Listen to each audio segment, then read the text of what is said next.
Hi guys, how are you? ಎಲ್ಲ ಹೇಗಿದ್ದೀರಾ? This is my first video. So YouTube channel create ಮಾಡಿ ತುಂಬ ದಿನ ಆಯಿತು, ಬಟ್ ನಾನು ಯಾವುದೋ ವೀಡಿಯೋಸ್ ಹಾಕ್ತಾಯಿರಲಿಲ್ಲ ಜಾಸ್ತಿ. ಸೊ ಇದು ಫಸ್ಟ್ ಟೈಮ್ ಹಾಕ್ತಾಯಿದ್ದೀನಿ. ಎಲ್ಲ ಸಪೋರ್ಟ್ ಮಾಡಿ. ಸೊ ಮುಂದಿನ ದಿನಗಳಲ್ಲಿ ತುಂಬ ಬ್ಲಾಗ್ಸು ಅದನ್ನೆಲ್ಲ ಅಪ್ಡೇಟ್ ಮಾಡ್ತೀನಿ. ಸಪೋರ್ಟ್ ಮಾಡಿ. ಒಂದು ಫಿಯರ್ ಇರುತ್ತೆ, ಅದೆಲ್ಲ ಈಗ ನನ್ನ ಥರನೇ ತುಂಬ ಜನಕ್ಕೆ ಯೂಟ್ಯೂಬ್ ಚಾನಲ್ ಕ್ರಿಯೇಟ್ ಮಾಡಬೇಕು ಅಂತ.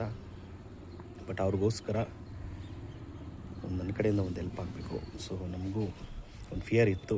ಸೊ ಯೂಟ್ಯೂಬ್ ಮಾಡೋದು, ಚಾನಲ್ ಕ್ರಿಯೇಟ್ ಮಾಡೋದಾ, ಏನು, ಹೇಗೆ, ಜನಗಳು ಯಾವ ಥರ ರಿಯಾಕ್ಟ್ ಮಾಡ್ತಾರೆ, ಅದೆಲ್ಲ ಅದು ಬಂದೇ ಬರುತ್ತೆ ಎಲ್ಲರಿಗೂ ಮೈಂಡಲ್ಲಿ. ಬಟ್ ಅದೆಲ್ಲ ಬಿಟ್ಟು ಎಲ್ಲ ಫೇಸ್ ಮಾಡೋದಕ್ಕೆ ರೆಡಿಯಾಗಿ ಸೊ ಯೂಟ್ಯೂಬ್ ಚಾನಲ್ ಕ್ರಿಯೇಟ್ ಮಾಡಿ ಅದಕ್ಕೆ ವಿಡಿಯೋನೂ ಕೂಡ ಅಪ್ಲೋಡ್ ಮಾಡಬೇಕು ಅಂತ ಡಿಸೈಡ್ ಮಾಡಿ, ನನ್ನ ಲೈಫ್ ಅಂದರೆ ಲೈಕ್ ತುಂಬ ಕಡೆ ಹೇಳ್ಕೊಬೇಕು ಅಂತಿರ್ತೀವಿ. ಸೊ ಅದನ್ನೆಲ್ಲ ಹೇಳೋದಕ್ಕೋಸ್ಕರ ಒಂದು ಯೂಟ್ಯೂಬ್ ಚಾನಲ್ ಕ್ರಿಯೇಟ್ ಮಾಡ್ತಾಯಿದ್ದೀನಿ. ಸೊ ಎಲ್ಲರೂ ಕನ್ನಡ ಜನ ನಂಗೆ ಸಪೋರ್ಟ್ ಮಾಡಬೇಕು. ಸೊ ಎಲ್ಲರೂ ಸಪೋರ್ಟ್ ಮಾಡ್ತೀನಿ ಅಂದ್ಕೊಂಡಿದ್ದೀನಿ. ಆಮೇಲೆ ವಿಡಿಯೋಸ್ ಅಪ್ಲೋಡ್ ಮಾಡ್ತೀನಿ. ಸೊ ಜೈ ಕರ್ನಾಟಕ ಮತ್ತು ಕನ್ನಡ ಜನತೆ ಸಪೋರ್ಟ್ ಮಾಡಿ.